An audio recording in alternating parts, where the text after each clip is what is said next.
¿Es posible tener una relación afectiva con mi psicólogo? ¿Hay formas de saber si mi psicólogo hace bien su labor? ¿Puedo denunciar alguna práctica que no me guste de mi psicólogo? Esta y otras preguntas voy a tratar de resolverlas hoy en ¿Cómo me lo explico?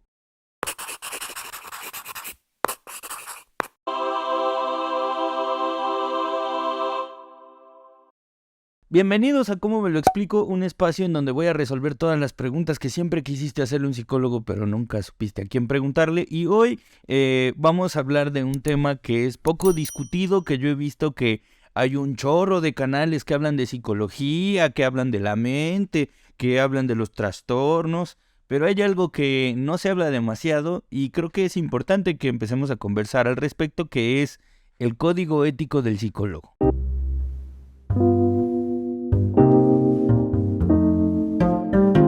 Existe un código ético del psicólogo, no sé si mucha gente lo sabía, existe y este código rige no solo las conductas que realizamos o las prácticas que realizamos los psicólogos que damos terapia, sino que también regula todas las actividades que realiza un psicólogo en todos los entornos en donde trabaje, en una escuela, durante una investigación, en el consultorio, en intervenciones comunitarias, todo está estipulado en un libro que se llama Código Ético del Psicólogo.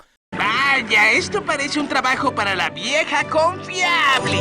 Hoy quisiera hablar un poco de por qué surgió el Código Ético del Psicólogo y cuáles son para mí los artículos más importantes que hay que considerar cuando un psicólogo como yo se dedica a la difusión de información y a la terapia. Entonces, vamos a hablar un poco de la historia del código ético.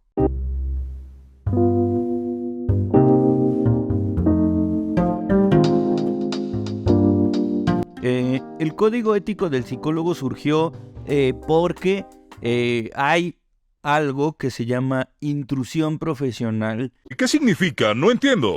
Que es cuando una persona dice que es psicólogo y realmente no lo es. Ya entendí. O que utiliza argumentos como investigaciones científicas dicen... pero no te dicen qué escuela realizó esas investigaciones y eso genera prácticas que hacen que corra el riesgo la salud de las personas, que es lo que llamamos nosotros iatrogenia. La iatrogenia es cuando algo de lo que hago causa más daño que bien. Empezó a pasar mucho esto y sobre todo queríamos tener un norte o una brújula que nos dictara cuáles son las prácticas, digamos que para entender la ética o qué es la ética no se habla solamente del deber ser, se habla de cuáles son los valores que se defienden y entonces en virtud de esos valores que se defienden con nuestras prácticas es que creamos como una especie de guía que nos va a ayudar a no tener conflicto con si lo que hago o dejo de hacer puede causarle daño a las otras personas. Eres el hombre más responsable que he conocido. Entonces, básicamente surgió por la necesidad de evitar la intrusión profesional, de evitar la iatrogenia y de resolver de una manera más sencilla cuando hubiera dilemas éticos o cuando hubiera dudas de si esta investigación que quiero hacer es ética o no, de si lo que quiero intentar con mi consultante es ético o no. Y entonces, debido a eso, en los años 70 se hizo una reunión en la Asociación Mexicana de Psicología para plantear las inquietudes de los psicólogos. La pregunta realmente fue, ¿qué es lo que te da más miedo a ti como psicólogo ocasionar con tu práctica? Y conforme las respuestas de varios psicólogos de diferentes espacios, se dieron cuenta que básicamente estaban estas tres, ¿no? Me da miedo la iatrogenia, me da miedo que las investigaciones que realizar le hagan más mal a las personas, me da miedo generar conductas o situaciones o contextos que generen malestar. Y entonces, para evitar que esas inquietudes sucedieran o para evitar que esto que era tan temible sucediera, se generó un código ético que existe desde los 70s y cada cierto tiempo se va revisando para hacer actualizaciones, como por ejemplo en los 70s se pensaba, o incluso hasta los 90 se pensaba que no se podía dar terapia de manera virtual, que porque eso reducía la eficacia terapéutica. ¡Ahora sí! ¡Ya valieron madre!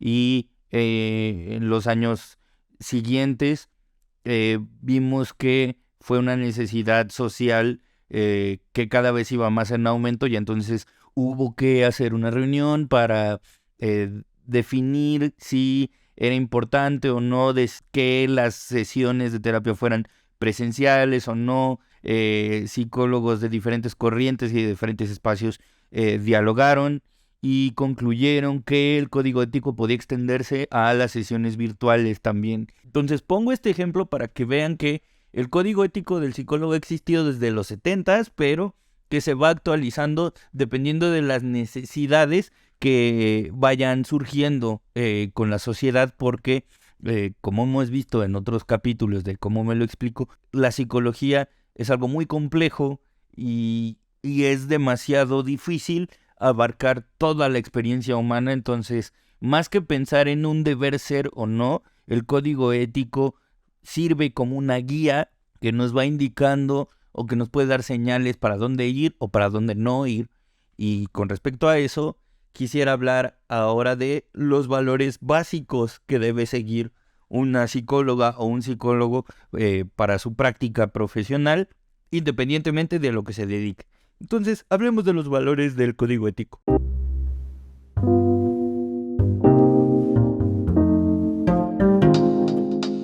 Algo que quiero enfatizar antes de hablar de los valores es que lo primero que se define en el código ético es cuáles son los campos de acción o cuáles son las conductas o los quehaceres del psicólogo que entran dentro del código ético, es decir, qué actividades se pueden mirar o deben respetar el código ético del psicólogo. Y pues obviamente está la terapia, obviamente está la evaluación, obviamente está la intervención, está la investigación, tanto con personas como bibliográfica, está la educación, la formación, la prestación de servicios de evaluación, la prestación de servicios legales. ¿Ya son todos? ¿Acaso querías más? Y cito, diría mi querido Badía, bienvenidos a Leyendas Legendarias. La administración, consejo o declaraciones en los medios cuentan como un quehacer del psicólogo contemplada en el código ético. Es decir, que los psicólogos que nos dedicamos a dar terapia, pero que también difundimos en espacios como este, tenemos que respetar los valores del código ético del psicólogo. Y básicamente los valores los podemos reducir, más bien los podemos resumir a 3. El psicólogo está obligado a reconocer los derechos humanos y el respeto a la dignidad de las personas. Derechos humanos y respeto a la dignidad de las personas.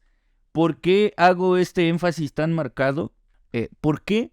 Porque hay psicólogas y psicólogos que están en contra de la comunidad LGBT, que no tienen perspectiva de género, que violentan con sus prácticas, que no conocen de derechos humanos, que se reservan el derecho de trabajar con unas personas y con otras no. Y eso, o sea, si un psicólogo en su práctica niega la existencia de los derechos humanos de las personas, estamos frente a un profesional o frente a una profesional que no está siguiendo el principio básico que rige el código ético. Y entonces podemos ver expresiones como: si permites que tu mente esté llena de pensamientos falsos, pensamientos tóxicos y pensamientos que no son verdad. Es imposible vivir una vida con una mentalidad eterna si tus pensamientos están llenos de cosas temporales. Y es imposible vivir una vida de paz, del fruto del Espíritu Santo, de seguridad, sin confrontar con la palabra de Dios. En otras palabras, el psicólogo tiene sus creencias que son totalmente personales, totalmente individuales, pero lo que rige la práctica del psicólogo es el respeto a la dignidad de la persona y los derechos humanos de las personas por encima de mis creencias personales. Entonces, mucha gente tiene este mito de que los psicólogos somos ateos o que yo no puedo tomar terapia si porque un psicólogo me va a influir. No. Un psicólogo que te tiene que imponer o que te impone sus creencias por encima de su trabajo está faltando a uno de los valores principales del código ético, que es el respeto de tus derechos humanos. Entonces, si estamos frente a un psicólogo que ni siquiera está informada sobre los derechos humanos, podríamos empezar a dudar, ¿no? El segundo principio es el cuidado responsable, es decir, que busca el bienestar y evitar el daño de cualquier persona, incluyendo a las personas que se relacionan indirectamente con las personas con las que tenemos contacto. Es decir, si yo hago una investigación o hago un video o o doy terapia, no solo veo por la persona que me está entrevistando o que está tomando terapia o con la que estoy haciendo las pruebas, sino que tengo que ver las consecuencias de mis acciones con el medio circundante de esa persona. Es decir, yo no solo me relaciono contigo directamente, sino que mis ideas, yo tengo conciencia de que mis ideas van a impactar con las personas a tu alrededor. Y eso me obliga a tener muchísimo cuidado de qué es lo que voy a decir, cómo lo voy a decir y qué efectos va a tener lo que voy a decir. Entonces, no se vale decir cosas como yo soy responsable de lo que digo, pero no de lo que entiendas. No, mi responsabilidad está en no dejar lugar a dudas para que lo que yo te estoy diciendo no pueda ser interpretado de diferentes maneras, porque como vamos a ver un poquito más adelante, si yo dejo esto suelto, le doy cabida a personas a tergiversar información para atentar contra el bienestar de la gente, y a eso se refiere también el cuidado responsable, a la competencia y conocimientos y destrezas actualizadas, y evita que por causa de su acción las personas pierdan autodeterminación y autonomía frente a sus propias decisiones. Hice énfasis en este enunciado porque tengo un ejemplo de una señora influencer que dice explicaciones que van totalmente en contra de este principio de autonomía y de autodeterminación, pero ya lo veremos más adelante. Y el tercer valor es la responsabilidad social, que quiere decir que un psicólogo o psicóloga que esté trabajando contigo, independientemente del área, repito, pueden ser en RH, en escuelas, en investigación, tenemos la obligación de tomar en cuenta la responsabilidad social de nuestros actos, es decir, el conocimiento de que el contexto en el que vivimos responde frente a mis acciones como psicólogo y que el contexto en el que vivimos responde frente a tus acciones.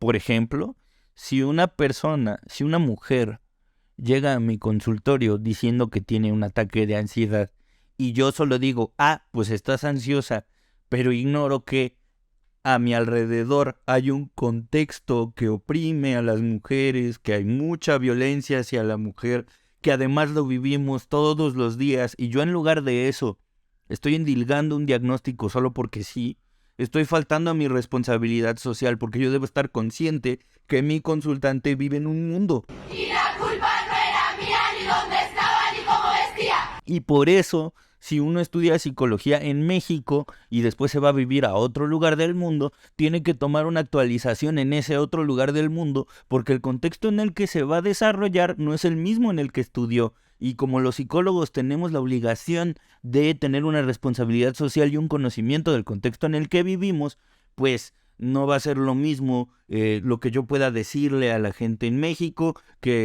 o a la gente mexicana que se crió en un contexto parecido al mío, a personas de otros países. Entonces, simplemente vayan teniendo estos tres valores enfrente cuando veamos los artículos que a mi parecer los invito a que busquen en internet. Ustedes ponen código ético del psicólogo y va a salirles. O sea, es algo que es fácilmente encontrable y pueden cotejar la información que yo les doy para para que puedan checar que no les digo mentiras. Entonces tengan presente estos 3 valores de los que les acabo de decir: el del cuidado responsable, el de la responsabilidad social y el respeto a los derechos humanos y la dignidad de las personas. Esos son los valores centrales bajo los cuales se establecieron los artículos. Y ahora vamos a ver, para mí, los artículos más interesantes o más importantes a tomar en cuenta en este contexto en el que tú me estás viendo en un video o en el que estás a punto de animarte a ir a tomar terapia. ¿Qué facilidades nos da o qué nos dice el código ético del psicólogo frente a esto?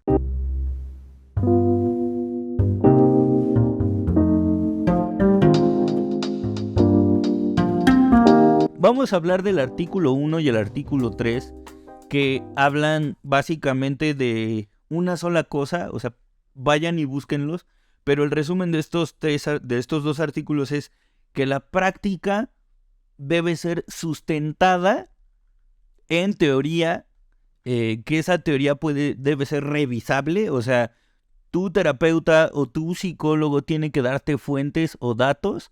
Esos datos tienen que ser sustentados en algo y que además debe evitar el daño.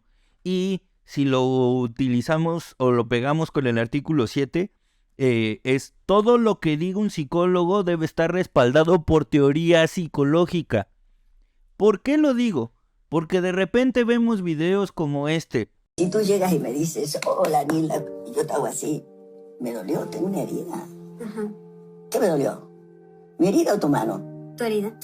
Mi herida, te precede. ¿Sí? A nadie nos hiere. ¿Sí? Ajá. Tú no me heriste, tú hieres. ¿Sí? Pero no me heriste. Si no hubiese tenido la herida, no me hubiese dolido. Y que el problema es mi herida, no el hecho de que la persona la haya tocado. Exacto. Y siempre generalmente culpamos a la persona pensando que la persona nos está haciendo ese daño, cuando el daño ya estuvo hecho desde hace mucho tiempo porque yo tengo una herida ahí. Exacto. Entonces, ¿quién tiene que resolver ese problema? ¿Quién? El que tiene la herida, Exacto. no el que la provoca. Exacto. Como hemos visto en otros capítulos de Cómo me lo explico, la herida de la infancia no existe. ¿Por qué lo dice tan brusco? No es un término psicológico. Si ustedes ven los libros de psicología, no existe tal cosa como herida de la infancia. Y esta persona está faltando al artículo 1, 3 y 7 que dice que todo lo que un psicólogo debe decir o que dice frente a un medio debe estar sustentado en teoría psicológica, en práctica clínica o en algún lado debe ser verificable y debe evitar el daño. ¿Por qué hago énfasis en debe evitar el daño? Porque esta señora lo que está haciendo es invisibilizar un acto de violencia o un acto de incomodidad, o está responsabilizando a la persona de su malestar cuando también hay una invasión al espacio personal de alguien más. Y los derechos humanos deben estar en medio independientemente de la persona. Nadie tiene derecho a invadir tu espacio personal. Pero como vemos, en este simple video ya se faltaron a 3 artículos del Código Ético del Psicólogo y lo vemos en una actividad chiquita. Pero el riesgo de esto es que puedes generar que creencias como esta sean las que utilicen otras personas para poder envolverte a ti y generar algo que cause más daño. Y entonces ahí es donde entra el artículo 12 del Código Ético del Psicólogo, que dice tiene que evitar dañar en caso de que sea evitable o previsible, y el artículo 34 que dice no promueve ni condona el uso o difusión de intervenciones inadecuadas. Es decir, que yo no voy a hablarte de una herida de la infancia si sé que no existe. Yo no voy a hablarte de Mercurio retrógrado si sé que eso no tiene que ver con la psicología. La decepción, la traición, amigo. A lo mejor es una explicación que tú te das y te funciona para buscar el bienestar, pero yo no lo voy a difundir como un tratamiento psicológico. Y estoy obligado por el Código Ético del Psicólogo, porque si yo lo promuevo, entonces puedo generar cosas como esta. It's to explore ideas that may seem out there or too scary. Are you guys ready to go out in the field and make a rocket? What would happen if each of my secrets came out? The upside of letting go of your secrets is that you will have a lot more freedom. The downside of your secrets coming out is punishment. Entonces, si yo como psicólogo promuevo ideas como esas, lo único que estoy haciendo es promover una idea que sé que va a causar daño. Y yo no puedo dar esa información libremente sin que tú la puedas contrastar. Por eso es importante que lo que cualquier psicólogo te diga tiene que estar sustentado en algún lugar, tiene que estar sustentado de alguna manera y que tú puedas verificarlo, porque si no, puedo atentar a tu salud mental. Ahora, hay otros artículos que dice, el psicólogo debe saber con precisión de lo que está hablando y a quién va dirigido su contenido. Es decir, yo en todos los videos que hago para ustedes les digo, esto es conocimiento de los profesionales de la salud, esto no es un test, porque yo sé que allá me puede estar viendo un colega totalmente profesionalizado y que entiende de lo que hablo, pero también sé que allá puede haber alguien que se está informando para darse valor o para poder acercarse poco a poco a la psicología y que no tiene ningún conocimiento de nada. Yo debo estar consciente de eso. Entonces, como esa es mi responsabilidad, yo debo tomar todo esto en cuenta al momento de hacer un video. Por eso, esto que yo les hago está hecho con un lenguaje digerido para que ustedes puedan entenderlo, y trato de darles referencias de autores y de libros para que ustedes por ustedes mismas y ustedes mismos busquen esa información para que vean que lo que digo está sustentado en algún lugar, porque muchas veces vemos TikToks como este. La forma más fácil de entender a una persona narcisista es pensar que es como un niño de 8 años, a ver, aplica tanto para hombres como para mujeres, que es muy inseguro por dentro y no sabe gestionar sus emociones. Entonces, con esa base va a actuar de estas 5 formas en pareja. Y esto lo que genera es desinformación, y ya vimos en los otros artículos que eso es una falta al código ético del psicólogo. Tengamos cuidado. Ahora, hay artículos que están... Hay toda una sección del código ético del psicólogo que habla de cómo deben ser las relaciones personales de un psicólogo con las demás personas. Básicamente, lo que les puedo decir es que un psicólogo no es tu amigo. Tu terapeuta no es tu amigo. Si recuerdan, en el primer ¿Cómo me lo explico?, en donde hablábamos de cómo funciona la terapia, les decía que el 30% de la efectividad del tratamiento o de la terapia, de la eficacia de una terapia, depende de la relación que se establezca entre el terapeuta y la persona que le consulta. Pero no quiere decir que nos hagamos amigos, no quiere decir que seamos compas, quiere decir que debes sentirte en un lugar seguro, con confianza, con tranquilidad, en donde te sientas informada, que sientes este clic con tu terapeuta para poder tener la seguridad de intentar algo distinto, de generar un cambio. Pero eso no es una relación personal, es una relación, digamos, de trabajo, y todas las relaciones que un terapeuta establece con su consultante tienen que estar orientadas a tu independencia, a que tú no me necesites, a que una vez que hayamos resuelto tu problema o la razón por la cual tú hayas llegado a consulta, una vez que eso haya, que hayamos diluido esa situación, tú puedas seguir con tu vida, porque para que lo sepan, un terapeuta no puede establecer una relación de amistad antes de 6 meses de la terminación de su relación de trabajo. Es decir, yo como tu terapeuta tengo que esperarme 6 meses a que nos hagamos amigos después de que haya acabado nuestra terapia, si es el caso. Entonces, porque sabemos que en terapia se tratan temas muy delicados, muy íntimos, y que eso puede generar un sesgo y te puede hacer pensar que yo estoy teniendo una relación más íntima de lo que es. Y esto, un fallo ético en esto, genera casos como este. Sí, tienes tu mano derecha. y empieza. Puedes recargarte en tu cama o ahí mismo, solo poner la cámara donde pueda ver tu cuerpo completo. Este hombre da supuestas terapias emocionales por Zoom y en una de sus sesiones me pidió que me quitara la ropa y que me hiciera tocamientos inapropiados. Digamos que los psicólogos somos este capataz de la joya del tiempo, que estamos vigilando un tesoro o que estamos cuidando un tesoro que no podemos poseer, que es tener una relación personal con nuestros consultantes. No quiere decir que no tengamos una relación con cierto grado de intimidad, porque tiene que haber confianza en un proceso terapéutico, pero no quiere decir que esa relación que se establece en el contexto terapéutico sea personal, o que nos dé permiso a nosotros de entrar a tu vida, o que te dé permiso a ti de entrar a nuestra vida. Tiene que ser algo que no genere un conflicto de intereses. Entonces, es una línea muy sutil, pero es responsabilidad del terapeuta plantear esa situación.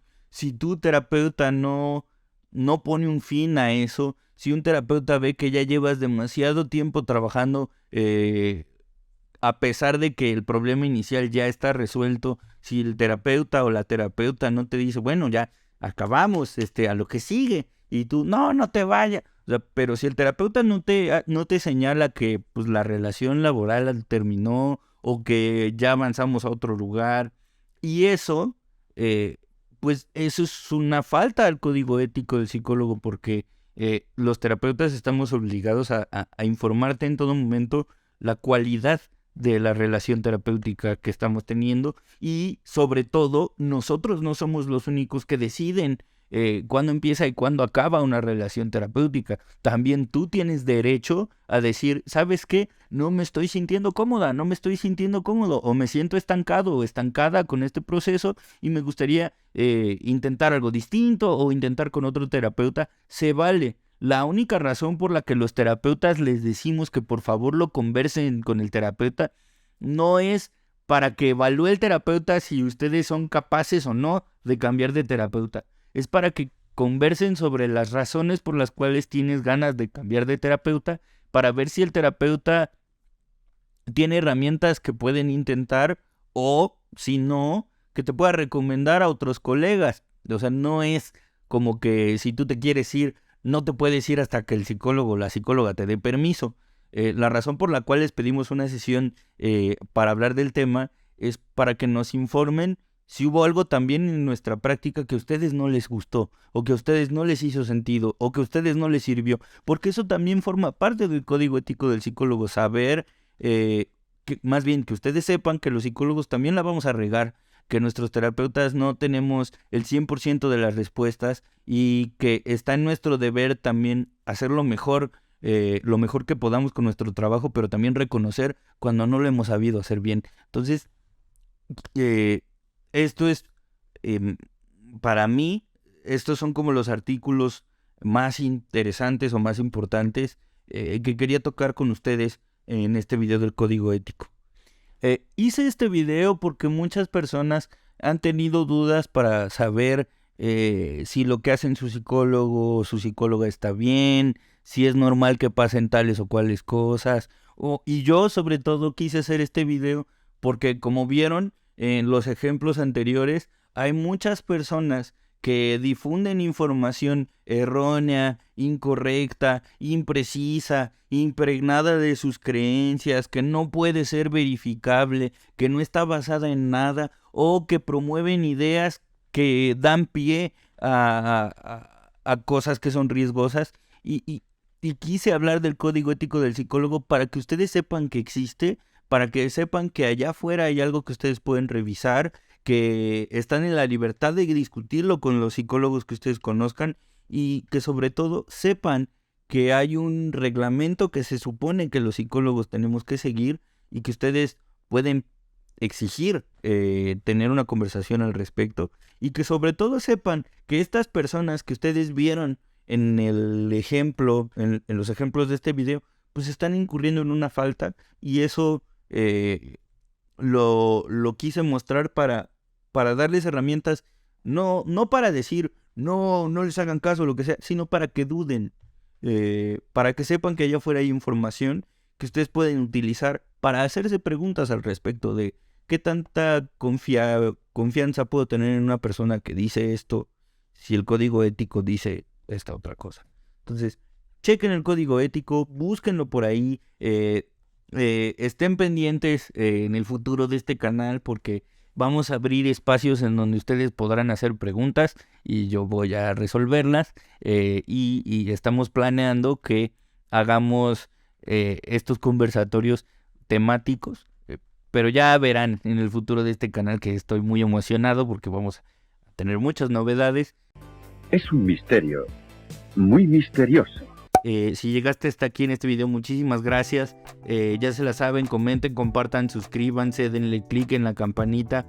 Gracias a Conversaciones Constructivas, que es una asociación de terapeutas que trabajamos con el modelo sistémico narrativo para las personas. Si quieren más información sobre la clínica comunitaria o terapia, busquen en conversacionesconstructivas.com. Y pues ya se la saben, allá afuera hay muchas explicaciones. Esto es solo cómo me lo explico.